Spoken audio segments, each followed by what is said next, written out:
السلام علیکم ڈاکٹر صاحب، میرا نام شاہد ہے اور میں ایک ادارے میں کیشیئر ہوں اور قرآن پاک کا بھی ایک چھوٹا سا طالب علم ہوں۔ میرا سوال یہ ہے کہ آج کل ہمارے ہاں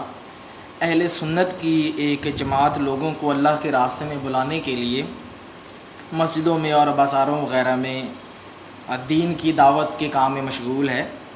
لیکن ایک عجیب سی بات جو میرے علم میں بھی اور کچھ دوسرے افراد کے علم میں بھی مطلب کہ یہ ہے، اور وہ یہ اعتراض کرنے میں آئی ہے کہ اگرچہ وہ امر بالمعروف اور نہی عن المنکر کے زمرے میں کسی درجہ میں بھی کوشاں ہیں، مگر ان کا طریقہ کار جو ہے وہ سنت کے مطابق نہیں ہے۔ ہر نماز خصوصاً عصر کے بعد ان کی اپنی ایک کسی عالم دین کی ایک کتاب ہے، احادیث کی مستعار لی ہوئی کتاب ہے، اور رسول اللہ کے فرمان ہیں اس میں، مطلب کہ سارے کے سارے جو بھی مطلب کہ شامل ان کو پڑھتے اور پڑھاتے ہیں۔ لیکن اگر کوئی مسلمان امت بے شک نیت کی پاکیزگی میں انتہا درجے کی بلندی پر بھی کیوں نہ ہو، لیکن جو چیز قرآن کی قوت تسخیر میں شامل ہے اس کو کسی دوسری کتاب کے اندر رکھ کر اس کے ذریعے سے لوگوں کو قائل کرنے کی کوشش کی جائے، تو کیا یہ درست ہوگا؟ اور اس کے معاملے میں نے دیکھنے میں آیا ہے کہ کافی لوگ بھی واقعتاً یہ ہے کہ واقعی وہاں پر آ جاتے ہیں، لیکن چونکہ اس میں بنیادی فنڈامنٹلز جو ہیں ان کو ڈسکس نہیں کیا جاتا، سود وغیرہ کو ڈسکس نہیں کیا جاتا ہے، دین کی اقامت کے سلسلے میں اس کو ڈسکس نہیں کیا جاتا ہے۔ صرف یہ کہا جاتا ہے جی کہ آپ مطلب کہ نماز پڑھ لو، روزہ رکھ لو، زکوٰۃ دے دو جی،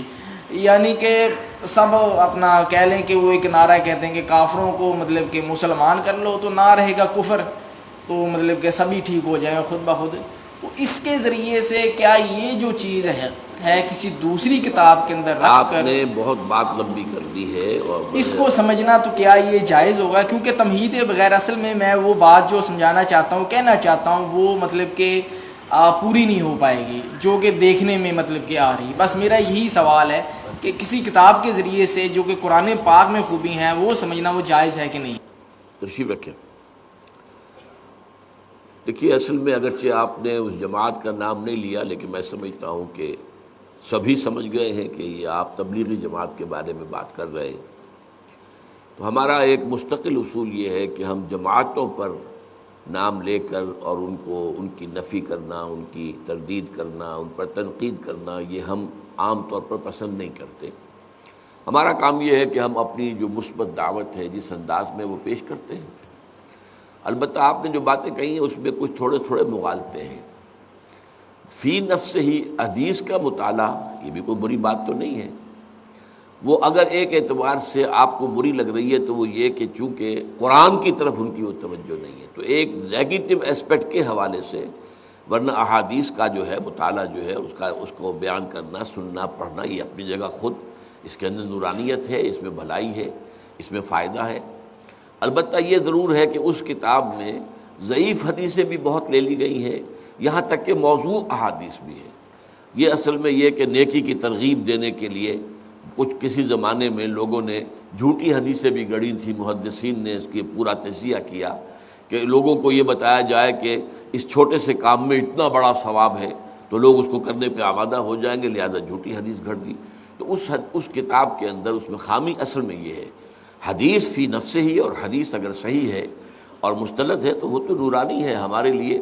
البتہ اس کا کرنا تو اپنی جگہ پر صحیح ہے، لیکن اگر وہ قرآن کی جگہ لے لے تو یہ معاملہ غلط ہو جائے گا۔ تو یہ در حقیقت گر حفظ مراتب نہ کنی زندگی، سب سے پہلے قرآن ہونا چاہیے، اس کے بعد حدیث ہونی چاہیے۔ پہلی بات تو یہ ہے۔ دوسری بات یہ ہے کہ ان کے ہاں اصل میں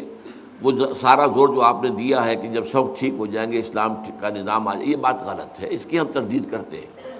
کہ اگر صرف دعوت و تبلیغ سے اسلام قائم ہو سکتا تو حضور سے بڑا مبلغ اور داعی تو کوئی نہ ہوا ہے نہ ہوگا۔ جب حضور کو بھی اپنی دعوت کے بعد اور دعوت کے نتیجے میں جو آئے انہیں منظم کر کے جماعت بنا کر اور پھر باطل سے ٹکرایا نہیں حضور نے، اور پھر جنگوں کی نوبت نہیں آئی، اور جبکہ ان لوگوں کو بھی یقاتلون فی سبیل اللہ فیقتلون ویقتلون اس مرحلے سے نہیں گزرے، قتل کرتے بھی ہیں، قتل ہوتے بھی ہیں۔ غزوہ بدر میں 70 جو ہیں قرشی مارے گئے اور 14 صحابہ جو ہیں شہید ہوئے۔ غزوہ احد میں 70 جو ہیں صحابہ شہید ہو گئے۔ تو اس طریقے سے یہ تو ہوا ہے، لیکن اس کے بغیر اگر آپ سمجھے اپنی جان دیے بغیر کہ آپ اسلام دنیا میں نافذ کر دیں گے تو وہ انہونی بات ہے۔ وہ بھی گویا کہ ایک اعتبار سے سیرت النبی کا صحیح مطالعہ نہیں ہے، اور اس سے در حقیقت، اور اس میں بھی یہ ہے کہ وہ نہی عن المنکر کی بات نہیں کرتے ہیں، بلکہ صرف جو ہے فضائل کے حوالے سے، اس کتاب کا نام بھی یہی ہے، فضائل، تو فضائل کے حوالے سے نیکی کی تلقین تو کرتے ہیں، لیکن ہم یہ کہتے ہیں کہ ٹھیک ہے اگر کسی کی تلقین سے ایک بے نمازی نمازی بن جائے، روزہ نہ رکھنے والا روزہ رکھنے لگے، داڑھی شیو کرنے والا داڑھی، تو اچھی بات ہے، بری بات تو نہیں ہے، لیکن یہ ہے کہ اگر آپ دین کا پورا تصور پیش نہیں کریں گے تو پھر وہی ہے، اس منفی پہلو کی وجہ سے اس کے اندر کمی واقع ہو رہی ہے، ورنہ فی نفس ہی نیکی کی تلقین، بھلائی کی تلقین، اگرچہ اس کے اندر معاملات کو بھی لانا چاہیے جو وہ نہیں لاتے، پھر سیاسیات کو لانا چاہیے، نظام کو لانا چاہیے۔ سب سے بڑی بدی جو ہے وہ نظام باطل ہے، نظام کفر ہے، اس کی نفی ہونی چاہیے، اس کے خلاف جد و جہد ہونی چاہیے۔ تو یہ ہے وہ چیزیں کہ جو کچھ ان کے ہاں نہیں ہے، اس کی وجہ سے جو کچھ وہ کر رہے ہیں وہ میرے نزدیک محدود سا ہو کر رہ گیا ہے، لیکن یہ کہ بہرحال پھر بھی کسی نہ کسی درجے میں فائدے سے خالی نہیں ہے۔ اب جو لوگ فرض کیجئے